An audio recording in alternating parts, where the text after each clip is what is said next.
योग दिवस, जैसा कि हम सबको पता है, 21 जून को भारत की पहल पर यूनाइटेड नेशंस ने डिक्लेयर किया था। तो इस बार कंचन सेवा संस्थान उदयपुर ने इस अवसर पर 21 दिन की एक विशेष व्याख्यान श्रृंखला शुरू की है। और इस व्याख्यान का उद्देश्य है आम जन को, सभी लोगों को योग और प्राकृतिक चिकित्सा से अवगत कराना और उसके लाभों के बारे में जानकारी जन जन तक पहुंचाना। डॉक्टर छेल बिहारी शर्मा जी को मैं इस बारे में विशेष धन्यवाद देना चाहूँगा कि उन्होंने इस तरह की एक पहल सभी के हित में की है। आज हम चर्चा करेंगे विद्यार्थियों के लिए योग के बारे में। जिस तरह शिक्षा के बिना जीवन अधूरा है, उसी तरह योग के बिना भी जीवन अधूरा है। योग एक ऐसी पराशक्ति है जो हमारे ऋषियों महर्षियों ने हमें एक विशेष उपहार के तौर पर दी है। और यदि इसका अभ्यास बचपन से ही किया जाए तो निश्चित रूप से यह हमारे जीवन को बहुत बहुत प्रभावशाली, स्वास्थ्य से परिपूर्ण, बुद्धिमत्ता से परिपूर्ण और समस्त शक्तियों से परिपूर्ण बनाता है। आमतौर पर विद्यार्थी जीवन में जब हम होते हैं तो ये एक अवधारणा होती है कि योग तो साधु संतों के लिए है, योग तो बड़े बुजुर्गों के लिए है, विद्यार्थियों के लिए योग का क्या काम। लेकिन ऐसा नहीं है। मैं आपको एक छोटा सा उदाहरण देता हूं कि योग मानव मात्र के लिए क्यों आवश्यक है। आपने विज्ञान विषय पढ़ते समय या मातृत्व के बारे में या शिशु के जन्म के बारे में अगर कुछ भी जानकारी प्राप्त करते समय देखा होगा कि माता के गर्भाशय में शिशु की अवस्था कैसी होती है। प्रकृति जब हमारे जन्म की प्रक्रिया आरंभ करती है तभी से हमें योग की विभिन्न मुद्राओं में ढालने का प्रयास करती है। और 9 माह तक हम माता के गर्भ में किस प्रकार योगिक क्रियाओं के माध्यम से अपना विकास करते हैं और पूर्ण विकसित शिशु के रूप में हम माता के गर्भ से इस संसार में प्रवेश करते हैं। तो योग की उपादेयता तो वहीं से हमको समझ लेनी चाहिए। लेकिन धीरे धीरे हम लोग इस संदर्भ में कुछ अज्ञानतावश, कुछ गलत अवधारणाओं के कारण, कुछ प्रमादवश, आलस्यवश हम लोग इस तरफ ध्यान ही नहीं देते। हमें यह एहसास कराया जाता है कि योग तो बीमार लोगों के लिए है, योग साधना और प्राणायाम व्यायाम तो तब करना चाहिए जब हमारा शरीर काम नहीं करे, जब हम संन्यास ले लें, साधु संत बन जाएं तो ये काम का है। लेकिन ऐसा नहीं है। असल में शारीरिक, मानसिक, आध्यात्मिक, बौद्धिक हर प्रकार के विकास के लिए योग और प्राणायाम का बहुत महत्व है। योग और प्राणायाम हमें आत्मानुशासन सिखाते हैं, आत्म केंद्रित होना सिखाते हैं। योग और प्राणायाम हमारी मानसिक शक्ति को विकसित करने में हमारी मदद करते हैं। योग और प्राणायाम हमें एक अच्छा इंसान बनने की तरफ प्रेरित करते हैं और एक अच्छा इंसान बनने की शुरुआत हमारे विद्यार्थी काल से ही होती है। तो विद्यार्थियों के लिए तो योग को बहुत बहुत लाभदायक माना गया है। ये न केवल बालकों के मानसिक और बौद्धिक विकास में मदद करता है, बल्कि उनके अध्ययन की प्रक्रिया में भी ये बहुत बड़ा सहायक है, उनके शारीरिक विकास में भी ये बहुत बड़ा सहायक है और उनको एक सांगोपांग पूर्ण व्यक्ति बनाने में ये एक महत्वपूर्ण भूमिका योग अदा करता है। आपने देखा होगा एक समय था जब कोई योग के बारे में इतनी ज़्यादा चर्चा नहीं करता था। पिछले कुछ वर्षों में भारतवर्ष में पातंजलि योग पीठ के माध्यम से एक नई क्रांति का संचार हुआ। हम निश्चित रूप से सभी भारतवासी पातंजलि योग पीठ को साधुवाद देना चाहेंगे कि उन्होंने एक भूली हुई हमारी प्राचीन विद्या को पुनः जागृत करके लोगों में एक नई आशा का संचार किया। और तब से लेके अब आजकल हर एक चिकित्सक हो, चाहे शिक्षण संस्थान हो, हर स्थान पर योग की उपादेयता की बात हो रही है। वैज्ञानिक हो चाहे चिकित्सक हो, साधु संत हो चाहे राजनेता हो, व्यापारी हो चाहे शिक्षक हो, खिलाड़ी हो या पहलवान हो, सभी आज योग की महत्ता को स्वीकार करते हैं, इसे मानते हैं, इसे अपनाते हैं और इसके प्रत्यक्ष लाभ सभी को सभी क्षेत्रों में देखने को मिलते हैं। तो कहने का आशय यह है कि योग सभी को समान लाभ देता है और योग का अभ्यास सभी को करना चाहिए। आज के इस सत्र में मैं खास तौर से योग के जो विद्यार्थियों के लिए फायदे हैं उन पर केंद्रित करूंगा अपना ध्यान, और हम कोशिश करेंगे ये समझने की विभिन्न उदाहरणों के माध्यम से और विभिन्न विद्वानों के मतों के माध्यम से कि विद्यार्थियों के लिए योग किस प्रकार फायदेमंद हो सकता है, कैसे कैसे उनको अभ्यास करना चाहिए, क्यों करना चाहिए। इन सब चीज़ों पर विद्वानों की बातों को सुनकर, समझकर, पढ़कर हम एक राय कायम करने की कोशिश करेंगे। बड़े बड़े विद्वानों ने कहा है कि योग शिक्षा जितनी कम उम्र से दी जाए उतना ही शरीर को ज़्यादा लाभ मिलता है, क्योंकि कम उम्र में हमारा शरीर विकास की गति में गतिमान होता है। उस समय हमारा शरीर एक गीली मिट्टी की तरह होता है, इसको हम जैसे चाहें उस प्रकार से ढाल सकते हैं। और यही वजह है कि सभी विद्वान, सभी महापुरुष ये कहते हैं कि जितनी कम उम्र में योग की शिक्षा शुरू कर दी जाए उतना उस व्यक्ति के लिए बहुत ज़्यादा लाभदायक होता है। तो पहला कारण तो मैंने बताया कि उस समय हमारा शरीर एक गीली मिट्टी की तरह होता है, इसको हम जैसा चाहें वैसा शेप दे सकते हैं। उस समय हमारा शरीर एक नवांकुरित पौधे की तरह से होता है कि उसको जिस दिशा में हम चाहें उस दिशा में गतिमान कर सकते हैं। इसके अलावा दूसरा एक कारण और है कि उस समय हमारे मस्तिष्क में बहुत आलतू फालतू की चीज़ें नहीं भरी होती है। हमारा मस्तिष्क कंपैरेटिवली स्वच्छ होता है और अच्छी चीज़ों को ग्रहण करने की क्षमता हमारे मस्तिष्क में अधिक होती है। और यही वजह है कि बच्चे किसी भी चीज़ को बहुत जल्दी ग्रहण करते हैं, बहुत जल्दी सीखते हैं और बहुत जल्दी उसका अनुकरण शुरू कर देते हैं। तो इसलिए बच्चे आसानी से इन सब चीज़ों को सीख सकते हैं। तो हमारा कर्तव्य बनता है कि हम बच्चों को इस प्रकार से प्रेरित करें कि वो योगा और प्राणायाम के माध्यम से अपने व्यक्तित्व का विकास करें। हम सब जानते हैं कि स्वस्थ शरीर में ही स्वस्थ मस्तिष्क का निवास होता है, और स्वस्थ मस्तिष्क होगा तो निर्णय सही होंगे, हमारे कदम सही दिशा में बढ़ेंगे, हम सकारात्मक सोच के साथ जीवन में आगे बढ़ने की कोशिश करेंगे। और इसी वजह से आज के परिप्रेक्ष्य में मस्तिष्क को स्वस्थ रखना बहुत जरूरी हो गया।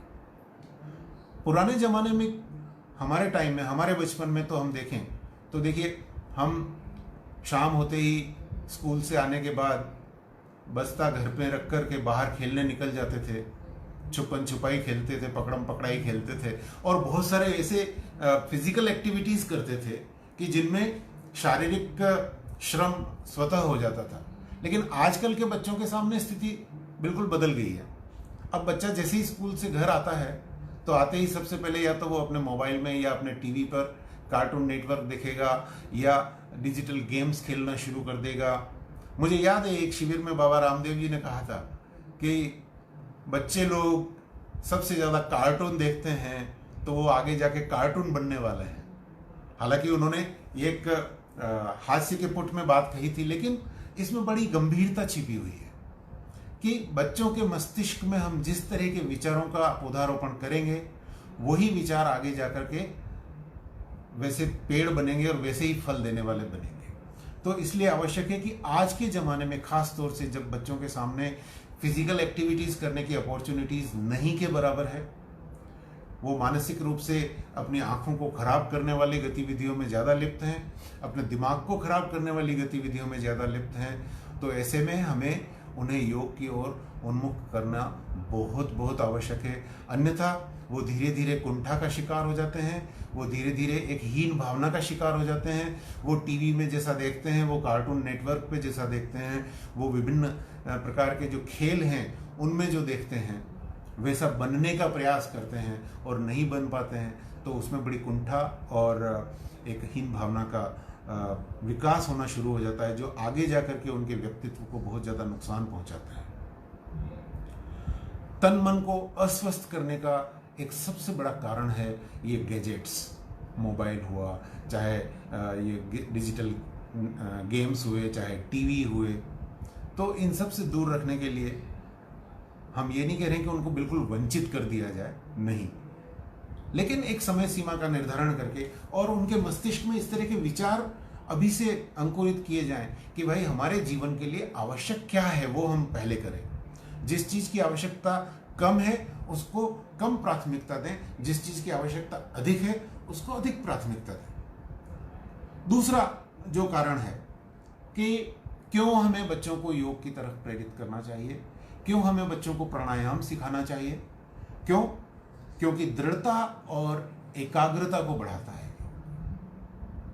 जो बच्चे योग और प्राणायाम करते हैं और जो बच्चे योग और प्राणायाम नहीं करते हैं, उन दोनों वर्गों का अगर तुलनात्मक अध्ययन किया जाए, जो कि कई बार कई संस्थाओं ने अलग अलग स्तर पर किया है, तो ये पाया गया है कि जो बच्चे योग और प्राणायाम करते हैं उनके विचार दृढ़ होते हैं, वो एकाग्रचित्त होकर अपना कार्य करने में विश्वास करते हैं, वो पढ़ाई में, वो खेल में, वो हर गतिविधि में दूसरों की तुलना में आगे होते हैं।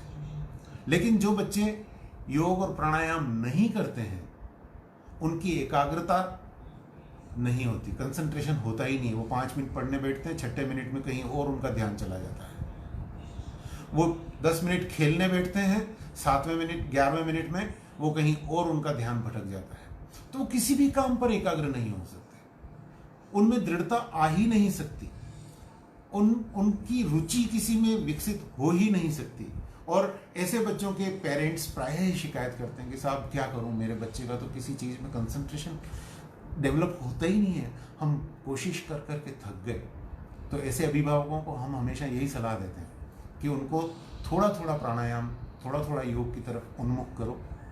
और एक सबसे बड़ी बात, बच्चों को अगर कोई चीज़ सिखानी है तो उपदेश देकर नहीं सिखाई जा सकती। माता पिता को, गुरुजनों को स्वयं उनके साथ वह गतिविधि करके उनको सिखाया जा सकता है, क्योंकि बच्चों में अनुकरण की प्रक्रिया अधिक सहज होती है।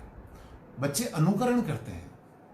प्रायः हमने देखा है कि कई माताएं हमारे पास आती है कि सर बच्चा किताब पढ़ता ही नहीं है, किताब को हाथ में देते हैं तो 5 मिनट में फेंक देता है, फिर फोन से खेलने लग जाता है, टीवी देखने लग जाता है। तो हमने जब उनसे कारण समझने की कोशिश की तो पता चला कि उनके घर में कोई किताब पढ़ता ही नहीं है। उनकी माताजी हमेशा फ़ोन पे लगी रहती हैं, उनके पिताजी हमेशा लैपटॉप पे लगे रहते हैं, उनके बड़े भाई और बहनें हमेशा लैपटॉप या मोबाइल पे लगे रहते हैं। और फिर उस बच्चे को ये प्रेशराइज किया जाता है कि तुम किताब लेके बैठो, तो कैसे बैठेगा? तो घर में माहौल भी होना चाहिए, और वो माहौल बनाना हम बड़ों का कर्तव्य है। तीसरा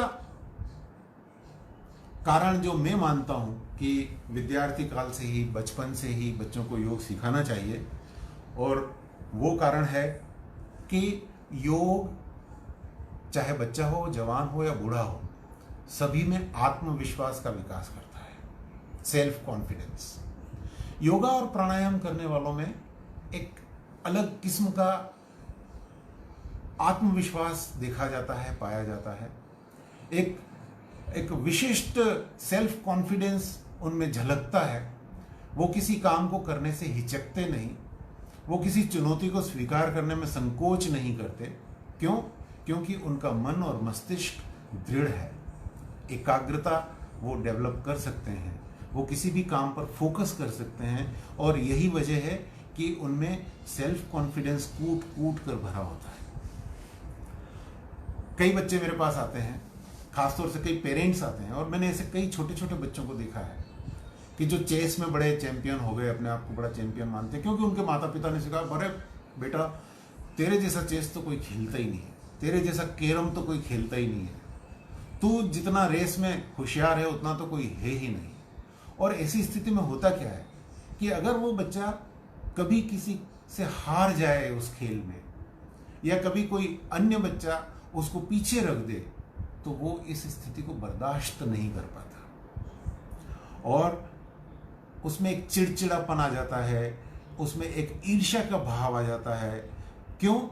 क्योंकि हम माँ बाप, हम बड़े बच्चों में बचपन से ही एक ऐसी भावना भर देते हैं कि बेटा तू तो हार ही नहीं सकता। उसको तैयार नहीं करते हैं जीतने के लिए, बल्कि उसको मानसिक रूप से ये समझाने का प्रयास करते हैं कि तू तो इतना इंटेलिजेंट है कि तू तो हार ही नहीं सकता, तू तो इतना समर्थ है कि तू हार ही नहीं सकता। और ऐसी स्थिति में होता क्या है, वो बच्चा जब किसी से हार जाता है तो उस हार को वो बर्दाश्त नहीं कर पाता, और ऐसे में बच्चे अवसाद के शिकार हो जाते हैं, कुंठा के शिकार हो जाते हैं, मानसिक उद्वेग के शिकार हो जाते हैं, वो सहन नहीं कर पाते हैं, और उनमें धीरे धीरे धीरे धीरे आत्मविश्वास की कमी आने लगती है। और एक बार जिस बच्चे में आत्मविश्वास की कमी आना शुरू हो गई, वो बच्चा भविष्य में फिर से खड़ा हो पाने में बहुत बहुत कठिनाइयों का सामना करता है, और कई बच्चे तो कभी खड़े नहीं हो पाते। वो जीवन में हमेशा यही सोचते हैं कि मैं कुछ नहीं कर सकता, दूसरे सब लोग मुझसे होशियार हैं, मैं तो बहुत कमजोर हूं। लेकिन इस धारणा को बदला जा सकता है, इस स्थिति को बदला जा सकता है, बशर्ते कि हम आरंभ से ही इन बच्चों को योगाभ्यास, प्राणायाम और इस भावना से भरने का प्रयास करें कि प्रयास करना हमारा धर्म है, सही दिशा में सही तरीके से प्रयास करना हमारा धर्म है। जीत और हार हमारे प्रयासों के परिमाण पर निर्भर करेगी। हम कितना प्रयास करते हैं, किस दिशा में प्रयास करते हैं, उसके ऊपर निर्भर करेगा कि हम जीतेंगे कि हारेंगे, हम प्रथम स्थान प्राप्त करेंगे कि तृतीय स्थान प्राप्त करेंगे। लेकिन इसका आशय ये नहीं है कि हम हारने के बाद अपना आत्मविश्वास खो बैठें।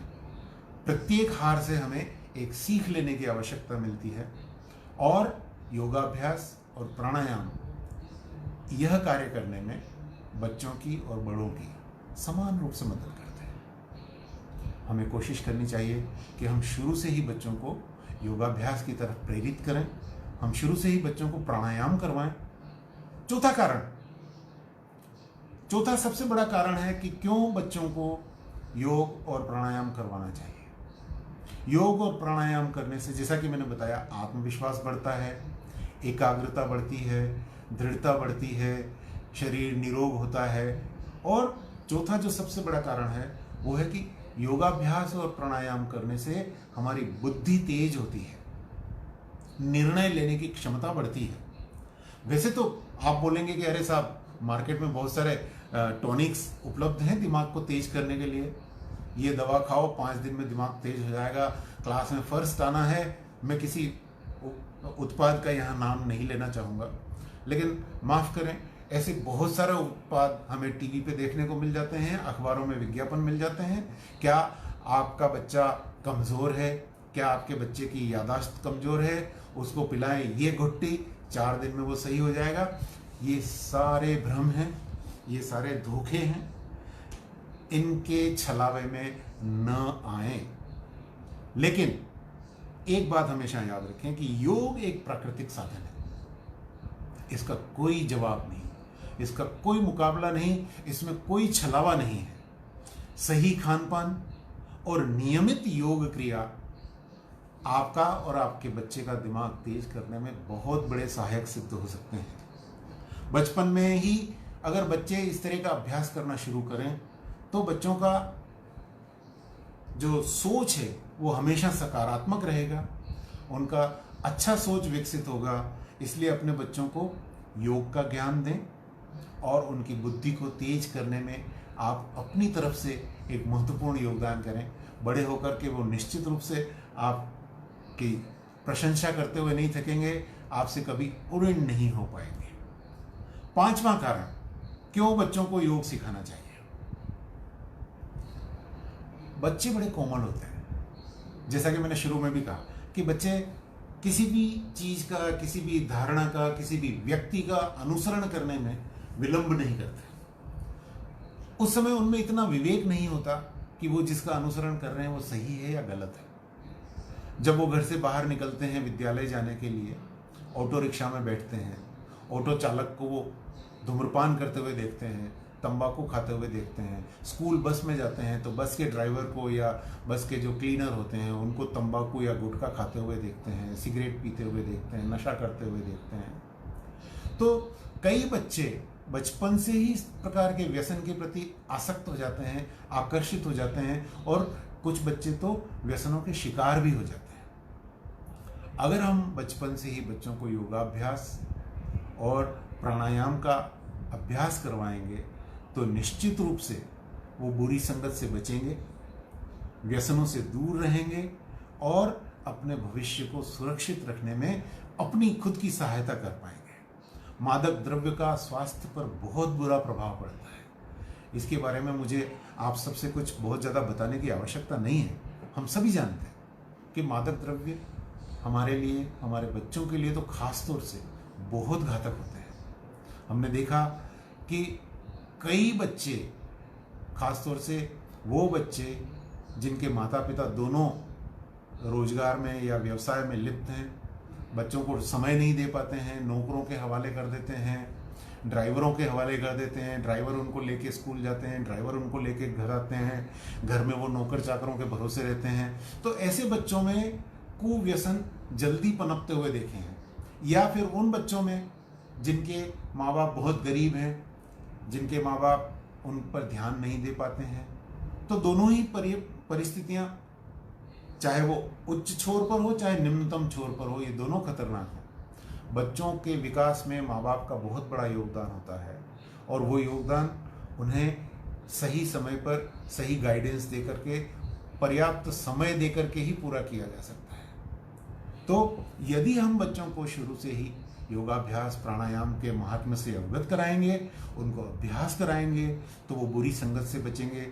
बुरी संगत से बचेंगे तो व्यसनों से बचेंगे, व्यसनों से बचेंगे तो उनको शारीरिक व्याधियां नहीं होंगी, मानसिक रोग नहीं होंगे, बौद्धिक उपद्रव नहीं होगा, उनके मन और मस्तिष्क में एक सकारात्मक चेतना की जागृति होगी। और जब सकारात्मक चेतना जागृत होगी तो बच्चों को सही क्या है और गलत क्या है ये समझने में, स्वयं निर्णय लेने में एक बहुत बड़ा सहयोग मिलेगा, और वे देश के अच्छे नागरिक बनेंगे। छठा कारण, देखिए, योग और प्राणायाम के हजारों कारण गिनाए जा सकते हैं। मैं आज आपको सिर्फ बहुत गिनती के इतने महत्वपूर्ण कारणों के बारे में ही प्रकाश डाल रहा हूं कि जिनको अगर हम आत्मसात कर लें, और खास तौर से जो मेरे छोटे भाई हैं, जो मेरे से 8, 10, 20 साल छोटे हैं, उनके जो बच्चे अभी छोटे हैं, बचपन में हैं, उनको अगर वो थोड़ा सा ध्यान देना शुरू कर दें तो निश्चित रूप से वो अपनी एक नई जनरेशन को नए स्वरूप में विकसित कर सकते हैं। तो जो छठा महत्वपूर्ण कारण है, जो छठा महत्वपूर्ण लाभ है योग और प्राणायाम का, वो है लक्ष्य प्राप्ति में सहायता। योग का अभ्यास हमारे अंदर छिपी हुई शक्तियों को जागृत करने में हमारी मदद करता है। ये हम सबको पता है, हम सब जानते हैं, लेकिन मानते नहीं है। प्रॉब्लम ये है, जानना, मानना, मानना, मनन करना, मनन करना, चिंतन करना, और चिंतन करके कर्म करना, ये एक पूरा प्रोसेस है। तो जब तक हम जानते तो बहुत सारी चीजें हैं, लेकिन जिन चीजों को हम मानना शुरू करते हैं, मानने के बाद हम उन पर मनन और चिंतन करना शुरू करते हैं, और मनन और चिंतन के बाद हम उन पर कर्म करना शुरू करते हैं। और जैसे ही कोई मान्यता, कोई विश्वास कर्म में परिवर्तित होता है तो उसके सकारात्मक परिणाम हमारे सामने आने शुरू हो जाते हैं। तो अगर हम ये मानते हैं कि योगाभ्यास से बुद्धि विकसित होती है, हम शारीरिक तौर से मजबूत बनते हैं, एकाग्रता आती है, दुर्व्यसनों से मुक्ति मिलती है। तो हमें यह अच्छी तरह से मान लेना चाहिए कि योग और प्राणायाम हमारी लक्ष्य प्राप्ति में बहुत बड़े सहायक साधन हैं। और यदि हम बच्चों को अभी से योगाभ्यास की तरफ प्रेरित करेंगे, अभी से योगाभ्यास की तरफ उन्मुख करेंगे, तो निश्चित रूप से ये बच्चे योग के बल पर अपने मस्तिष्क को शुद्ध करके विचार शक्ति को बढ़ा सकते हैं। और विचार शक्ति जिस दिन बढ़ गई तो उस दिन उनको लक्ष्य प्राप्ति से कोई नहीं रोक सकता। एकलव्य इतना बौद्धिक रूप से जागृत था कि उसने लक्ष्य बना लिया था कि मुझे गुरु द्रोणाचार्य से शिक्षा लेकर एक अच्छा धनुर्धर बनना है। भले ही द्रोणाचार्य ने उसको रिजेक्ट कर दिया, लेकिन उसका मस्तिष्क इतना विकसित था, उसका दृढ़ निश्चय था, उसकी बुद्धि इतनी कुशाग्र थी कि उसने अपने योग विद्या के बल पर, अपनी बुद्धि के बल पर, अपनी एकाग्रता के बल पर वो हासिल किया जो वो हासिल करना चाहता था। जो लक्ष्य उसने निर्धारित किया था वो लक्ष्य उसने प्राप्त किया। हमने देखा है कि जो बच्चे शुरू से योग करते हैं वे बच्चे अपने व्यवहार और कार्यों से अपने आसपास के दूसरे बच्चों को भी प्रेरित करते हैं, और योग की सहायता से बच्चे अपना लक्ष्य पूरा करते हैं। वो सोच लेते हैं कि आज मैं खेलने तभी जाऊंगा जब मुझे कल के गणित के टेस्ट की तैयारी पूरी हो जाएगी। ऐसा करने के लिए उन्हें कोई प्रेरित नहीं करता, कोई फोर्स नहीं करता। वो स्वतः स्फूर्त प्रेरणा से खुद अपने बौद्धिक विवेक से ये लक्ष्य निर्धारित करते हैं, उस लक्ष्य को प्राप्त करते हैं और उसके अनुरूप आचरण करते हैं। तो जो लोग अपनी मंजिल तक नहीं पहुंच पाते और यदि उन्हें जीवन में लक्ष्य की प्राप्ति करनी है तो उन्हें योग और प्राणायाम का अभ्यास करना आवश्यक है, करना ही चाहिए। आइए, बहुत सारे विद्यार्थियों की समस्या है कि उनका पढ़ाई में मन नहीं लगता। हम चूंकि कैरियर काउंसलिंग के फील्ड में हैं, हम विद्यार्थियों के साथ बहुत उठते बैठते हैं, तो हमारे पास ऐसे कई केस आते हैं कि साहब मैं बहुत कोशिश करता हूँ, मैं पढ़ने भी बैठता हूँ पर मेरा पढ़ाई में मन नहीं लगता। खूब कोशिश करता हूँ साहब, लेकिन किताब जैसे ही खोलता हूँ तो टीवी सीरियल देखने लगता है किताब के पन्नों पर। जैसे ही किताब खोलता हूँ तो क्रिकेट मैच चलने लगता है। एकाग्रता नहीं आ पाती। यही समस्या लेके बहुत सारे पेरेंट्स भी हमारे पास आते हैं कि साहब हम कोशिश कर करके थक गए, हमारे बेटे या हमारी बेटी का तो पढ़ाई में बिल्कुल मन ही नहीं लगता है। हम उनको कमरे में बंद कर देते हैं, टीवी भी नहीं देखने देते हैं, टेलीफोन भी नहीं देते हैं, फिर भी उनका पढ़ाई में मन नहीं लगता है। वो किताब लेके बैठते हैं, उनको नींद आने लग जाती है। वो किताब लेके बैठते हैं, उनका ध्यान भटक जाता है। किताब खोल के बैठे रहते हैं घंटों तक, एक किताब का पन्ना तक नहीं पलटते, पता नहीं किन ख्यालों में खोए रहते हैं। तो मेरा ये मानना है और मेरा ये अनुभव है कि मन चंचल होता है। हम सब जानते हैं मनुष्य मन सबसे ज़्यादा चंचल होता है और इसको एक जगह केंद्रित करना बहुत मुश्किल काम है। और यही कारण है कि हम सबको, बच्चों को ही नहीं, हम सबको किसी एक काम पर फोकस करने में बहुत दिक्कत आती है, तकलीफ आती है। इसलिए अगर मन हमारे कंट्रोल में आ जाए, अगर हम मन पर काबू पा लें, मन को नियंत्रित कर लें, तो हमारे जीवन से जुड़ी बहुत सारी समस्याओं का यूं चुटकियों में हल हो जाएगा। लेकिन सबसे कठिन काम है मन को नियंत्रित करना, और सबसे सरल तरीका है मन को नियंत्रित करने का योग और प्राणायाम, जिस पर हम कभी ध्यान ही नहीं देते। हम दुनिया भर की दूसरी चीजें करते रहेंगे, लेकिन जो हमें सहज सुलभ है, मुफ्त में उपलब्ध है, उसकी हम कद्र नहीं करते। हम योग नहीं करते, हम प्राणायाम नहीं करते, तो हम कैसे मन को काबू में पाएंगे। मैंने ऐसे भी केसेस देखे हैं, कई लोग आते हैं मेरे पास, कई खासतौर से कॉलेज के विद्यार्थी और बोर्ड के विद्यार्थी 10वीं 11वीं 12वीं के, कि सर हमारा पढ़ाई में मन नहीं लगता है, हम बहुत डिस्टर्ब होते हैं, इसलिए मैं तो क्या करता हूँ सर कि मैं तो रात को जब सब लोग सो जाते हैं तो अपना कमरा बंद करके पढ़ाई करने की कोशिश करता हूँ, तब मेरा थोड़ा बहुत मन लगता है। भाई मैं उनको यही समझाता हूँ कि अच्छी बात है, लेकिन तुम प्रकृति के विरुद्ध जाकर के ये काम कर रहे हो। जितना प्रयास तुम मन को एकाग्र करने के लिए कर रहे हो, उतना ही अनजाने में तुम शरीर से जुड़ी हुई समस्याओं को आमंत्रित कर रहे हो। इससे तुम्हारे स्वास्थ्य पर विपरीत प्रभाव पड़ेगा। अगर तुम्हारी नींद पूरी नहीं होगी तो तुम्हारे मस्तिष्क की जो तंत्रिकाएं हैं उनको विश्राम नहीं मिलेगा। उनको विश्राम नहीं मिलेगा तो तुम्हारी जो याददाश्त की शक्ति है वो विकसित नहीं होगी, और याददाश्त की शक्ति विकसित नहीं होगी तो एकाग्रता पूर्वक तुमने जो पढ़ाई की है वो अगर तुम दूसरे दिन याद नहीं रख पाओगे तो किस काम की। बेहतर है कि तुम प्रकृति के साथ जीना सीखो, प्राकृतिक तरीकों से अपने एकाग्रता को बढ़ाओ। प्राकृतिक माध्यम से जो कुदरत ने हमको दे रखे हैं, जो हमारे ऋषि मुनियों ने हमको बता रखे हैं बरसों पहले, सदियों पहले, उनको हम अगर ध्यान में लें तो हम निश्चित रूप से योग के माध्यम से शरीर, श्वास और मस्तिष्क तीनों को एक साथ जोड़ सकते हैं। और जब ये तीनों एक साथ जुड़ जाते हैं तो इससे हमारा तनाव कम होता है, हमारी एकाग्रता बढ़ती है, और जब तनाव कम होता है तो हमारी याददाश्त बढ़ती है, और हमारी याददाश्त बढ़ती है तो हमारा आत्मविश्वास बढ़ता है। हमारा आत्मविश्वास बढ़ता है तो लक्ष्य पाने की जो हमारी त्वरा होती है, जो हमारी इच्छा होती है, जो हमारी इच्छा शक्ति होती है, वो अपने आप बढ़ती है, और हम बिना किसी की दबाव में आए, बिना किसी के कहे अपना काम खुद आगे होकर करना शुरू कर देते हैं। मुझे किसी ने एक बहुत अच्छा कोटेशन भेजा, मैं आपको पढ़ के सुनाता हूं। योग से तुम दोस्ती कर लो, अपने हर दर्द को खुद दूर कर लो।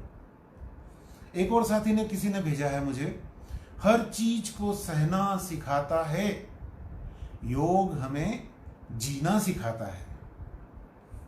और ये एक और कमेंट आया है, सुबह उठकर लो राम का नाम, फिर करो योग, बाद में सारे काम। तो मित्रों, योग ऐसी शक्ति है, ऐसी प्राकृतिक शक्ति है। पिछले दिनों एक सेमिनार में, एक सीनियर सेकेंडरी स्कूल के सेमिनार में हम गए थे, तो वहाँ अचानक किसी ने पूछ लिया कि सर, एकाग्रता बढ़ाने के लिए कौन कौन से योगासन हम बच्चों को करवाएं। वहाँ के शारीरिक शिक्षक महोदय ने पूछा कि सर, हम चाहते हैं कि हम बच्चों को योगाभ्यास करवाएं स्कूल में। मैं योग का कोई बहुत बड़ा विद्वान नहीं हूँ, मैं एक छोटा सा विद्यार्थी हूँ, अभी भी सीखने की प्रक्रिया में हूँ, लेकिन जो कुछ मैंने सीखा उसके माध्यम से, उसके आधार पर मैंने उनको कुछ 6-7 ऐसे आसन बताए जो शायद आप जो भी सुन रहे हैं वो अपने बच्चों के साथ इन आसनों को अगर करें तो बच्चों में एकाग्रता निश्चित रूप से बढ़ेगी। और ये आसन है ताड़ासन पहला, दूसरा है वृक्ष आसन, तीसरा है गरुड़ आसन, चौथा है नटराज आसन, पांचवा है बकासन जिसको बोलते हैं, छठा है उष्ट्रासन, और सातवां है पश्चिमोत्तानासन। तो ये 6-7 ऐसे आसन हैं जो अगर बच्चे नियमित रूप से 5-5 मिनट भी रोज करें तो आधा घंटा 40 मिनट की आवश्यकता पड़ती है, और इन 40 मिनट के बदले में उनको पूरे दिन मन की एकाग्रता हासिल होती है। दूसरा प्रश्न, एक हमारी सोसाइटी, जो हमारी सोसाइटी है, तो इसमें संयोग से 50 पार के लोगों की संख्या ज़्यादा है, और इन सब लोगों में भूलने की आदत बहुत ज़्यादा है।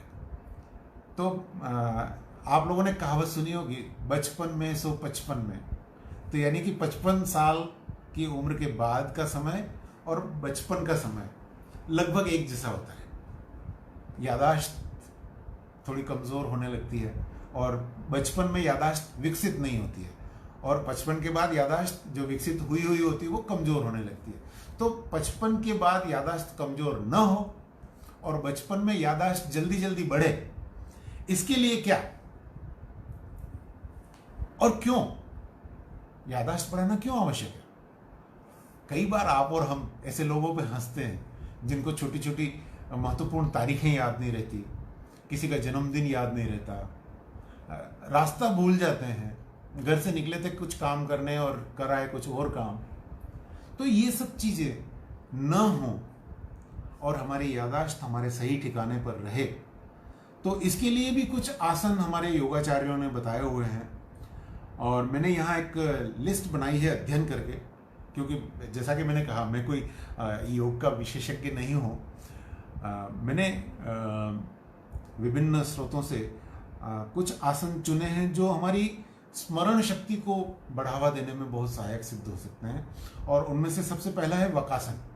वकासन का नियमित अभ्यास करने से मानसिक और शारीरिक शक्ति में तो वृद्धि होती ही है, साथ ही हमारी याददाश्त को तेज करने में भी यह आसन बहुत मददगार है। दूसरा आसन होता है वज्रासन।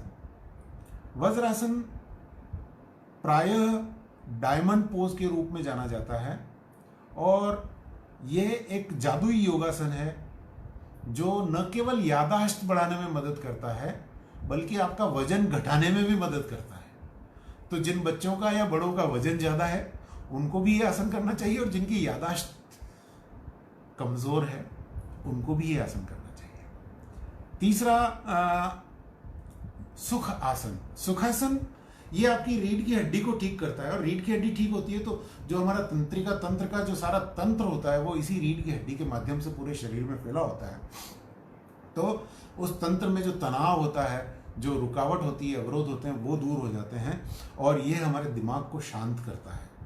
तो जब दिमाग शांत होगा तो हमारी चिंताएं घटेंगी, हमारा मानसिक तनाव घटेगा। तनाव घटेगा तो हमारी जो याददाश्त को बढ़ाने वाली तंत्रिकाएं हैं वो अपने आप को रिलैक्स महसूस करेंगी और हमारी स्मरण शक्ति बढ़ेगी। चौथा इसमें उपयोगी आसन बताया गया है पश्चिमोत्तानासन। पश्चिमोत्तानासन जहां शरीर को लचीला करने के लिए तो उपयोगी है ही, साथ ही साथ ये सिर दर्द का इलाज करता है और एकाग्रता को बढ़ाता है। और जब सिर दर्द नहीं होगा और एकाग्रता होगी तो याददाश्त निश्चित रूप से बढ़ेगी। यह सबसे अच्छा आसन है उन लोगों के लिए भी जो मधुमेह के शिकार हैं, अर्थात जिनको डायबिटीज है।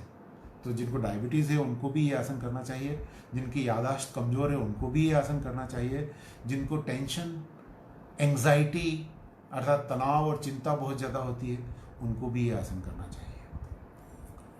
ऐसे बहुत सारे आसन हैं जो इसमें काम आते हैं, और आप निश्चित रूप से प्रतिदिन टीवी पर बहुत सारे चैनल हैं जिनके माध्यम से हम आए दिन बड़े बड़े विद्वानों के लेक्चर सुनते रहते हैं। मैं तो एक मामूली विद्यार्थी हूँ और विद्यार्थी के रूप में मैंने आपके साथ वो बातें साझा की हैं जो मैं सीख रहा हूँ या जो मैं सिखा रहा हूँ बच्चों को। अंत में हम एक टॉपिक पे और डिस्कस करना चाहेंगे, और वो है कि इतनी सारी बातें हमने कर ली, अगर हमको सार रूप में कहना हो कि भाई मस्तिष्क के लिए, याददाश्त के लिए, स्मरण शक्ति बढ़ाने के लिए, शरीर को तरोताजा रखने के लिए सारे काम एक साथ हो जाएं, उसके लिए क्या कुछ ऐसे गिने चुने सिलेक्टेड योगासन और प्राणायाम की सूची है जिनको रेगुलर तौर पर सब कोई फॉलो कर सकता हो, साधारण से साधारण इंसान भी जिनको फॉलो कर सकता हो? तो है निश्चित रूप से हमारे विद्वानों ने इस बारे में बहुत सारे अध्ययन और प्रयोग करने के बाद कुछ आसन यहाँ मैं आपको बता रहा हूँ। ये एक कॉम्बिनेशन है योगासनों और प्राणायाम का, और ये 5 मैंने बहुत सारे अध्ययन के बाद, बहुत सारे विद्वानों को सुनने के बाद ये 5 गतिविधियां मैंने सेलेक्ट की हैं जो विद्यार्थियों को सबसे ज़्यादा फायदा पहुंचा सकती हैं। और जिसमें सबसे पहला है कि, और उससे पहले मैं एक चीज़ और बता दूं कि योग का जो विज्ञान है, योग एक वैज्ञानिक प्रक्रिया है, ये कोई धार्मिक प्रक्रिया नहीं है जैसा कि आमतौर पर कई लोग भ्रामक प्रचार करते हैं कि योग तो हिंदुओं के लिए है, मुसलमानों के लिए नहीं है, ईसाइयों के लिए नहीं है, ऐसा नहीं है। योग मानव मात्र के लिए है, आयुर्वेद मानव मात्र के लिए है, एलोपैथी मानव मात्र के लिए है। तो जिस प्रकार ये सारे वैज्ञानिक प्रक्रियाएं हैं, वैज्ञानिक विधाएं हैं, योग भी एक वैज्ञानिक विधा है। और योग ऐसी वैज्ञानिक विधा है जो हमारे शरीर की और मस्तिष्क की आंतरिक शक्ति को जागृत करता है। और जब हमारी आंतरिक शक्ति जागृत होती है तो हमें बाहरी रोगों के हमलों से लड़ने की, रोगाणुओं से लड़ने की, और वर्तमान परिप्रेक्ष्य में कहा जाए तो कोरोना जैसे घातक रोगाणुओं से लड़ने की प्रतिरोधक क्षमता पैदा करता है। और ये प्रतिरोधक क्षमता जिसमें जितनी ज्यादा होगी वो उतना ज्यादा सक्षम, स्वस्थ और दीर्घायु होगा। तो मैं आपके लिए बहुत सारे विद्वानों के लेख पढ़ने के बाद, बहुत सारे विद्वानों के भाषण सुनने के बाद ऐसे 5 योग और प्राणायाम का कॉम्बिनेशन यहाँ बताने जा रहा हूँ जो हमारे मस्तिष्क और शरीर के लिए बहुत लाभदायी हैं। और प्रतिदिन अधिक नहीं, हम 30 से 40 मिनट का समय निकालें तो ये 5 क्रियाएं हम रोज कर सकते हैं, जिनमें सबसे पहला है भ्रामरी प्राणायाम। भ्रामरी प्राणायाम से तमाम नकारात्मक भावनाएं जैसे क्रोध, झुंझलाहट, निराशा, भय, चिंता, इन सब से छुटकारा मिलता है। साथ ही साथ ये एकाग्रता और हमारी याददाश्त को बढ़ाने में बहुत मदद करता है, जिससे हमारा आत्मविश्वास बढ़ता है। ये एक साधारण प्रक्रिया है जिसको आप घर में बैठे हुए कर सकते हो, स्कूल की क्लास में बैठे हुए कर सकते हो, ऑफिस में बैठे हुए कर सकते हो, घर से स्कूल या कॉलेज जाते समय बस में बैठे हुए कर सकते हो, ऑटो रिक्शा में बैठे हुए कर सकते हो, कहीं पर भी बैठ के ये आप कर सकते हो।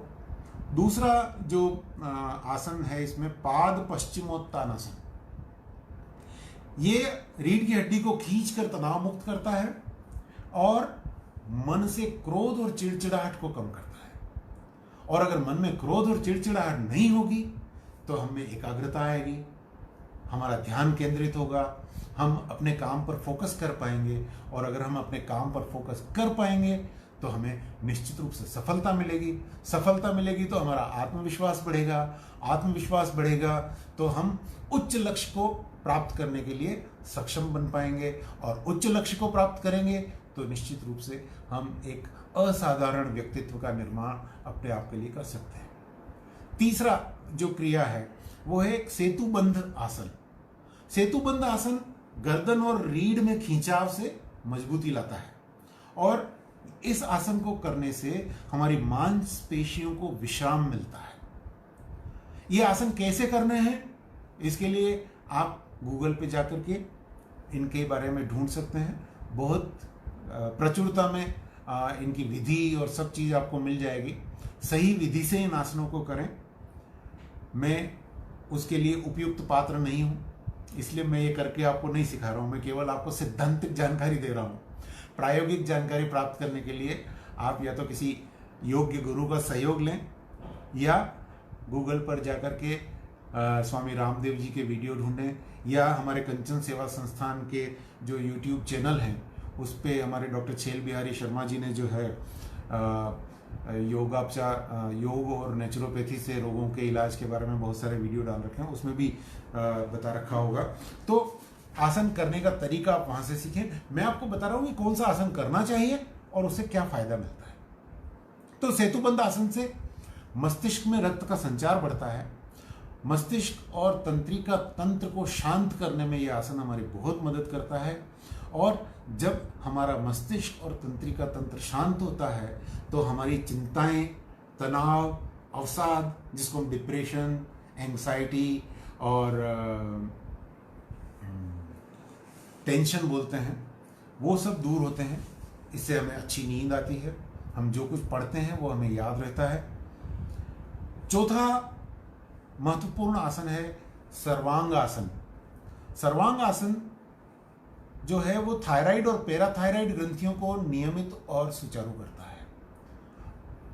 जो विज्ञान पढ़ते हैं उनको पता है कि थायराइड और पैराथायराइड ग्रंथियां जो हैं वो पीनियल और हाइपोथैलेमस ग्रंथियों में अधिक रक्त पहुंचाने का कार्य करती है। और जब अधिक रक्त वहां पहुंचता है तो इससे हमारा ब्रेन ज़्यादा एक्टिवेट होता है।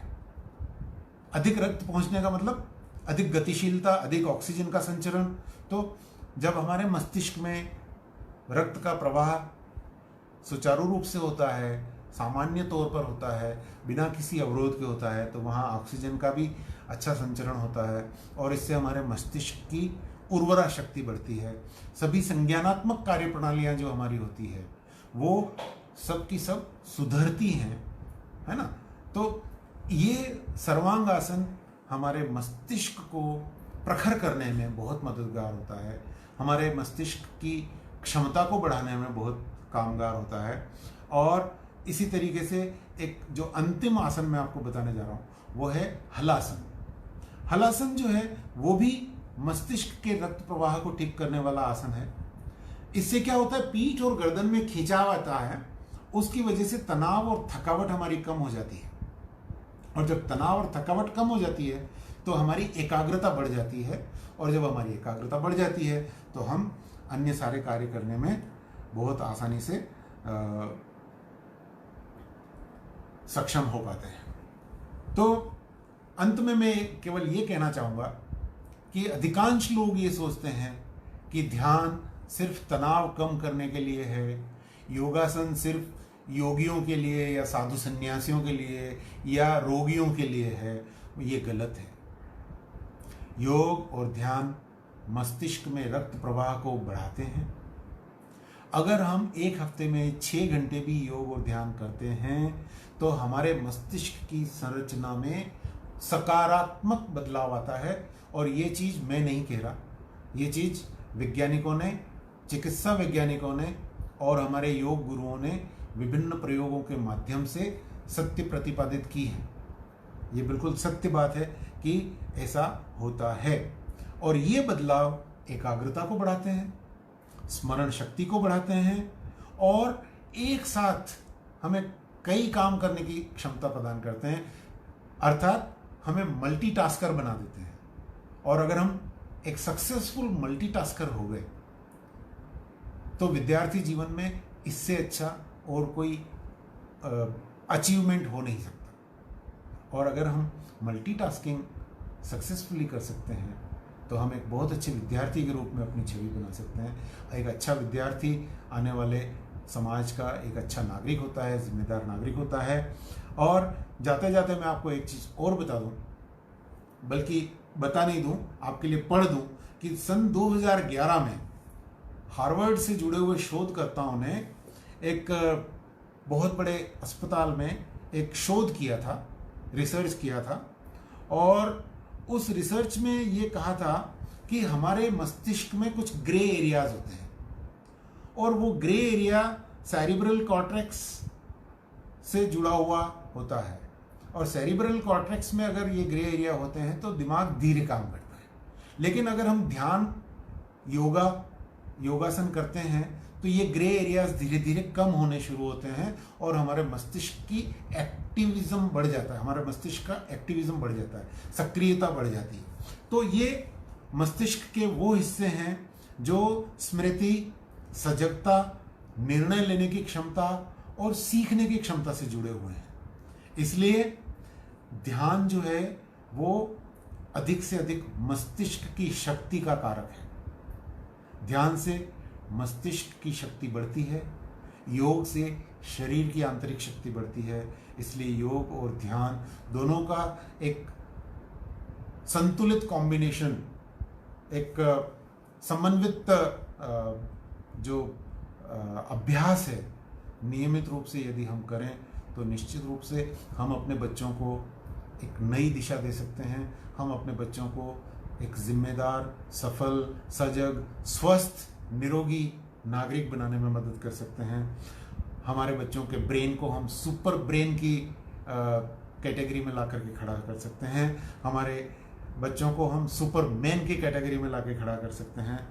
आवश्यकता है तो सिर्फ एक बात की मित्रों, थोड़ा समय देने की, इन चीज़ों पर विश्वास करने की, इन पर अमल करने की। अंत में एक बार आप सबको बहुत बहुत धन्यवाद कि आपने मेरी बात को सुनी। तथ्यात्मक रूप से अगर मेरी बात में कहीं कोई त्रुटि हो तो मुझे मैसेज के माध्यम से अवगत करावें, ताकि मैं उसमें सुधार कर सकूं। और आपका कोई सुझाव हो तो निश्चित रूप से मुझे मेरे फ़ोन नंबर पर आप व्हाट्सएप कर सकते हैं। मेरा फ़ोन नंबर है 9081900911। आप मुझे ईमेल कर सकते हैं। मेरा ईमेल आईडी है drtrilok@gmail.com। बहुत बहुत धन्यवाद, बहुत बहुत आभार, धन्यवाद।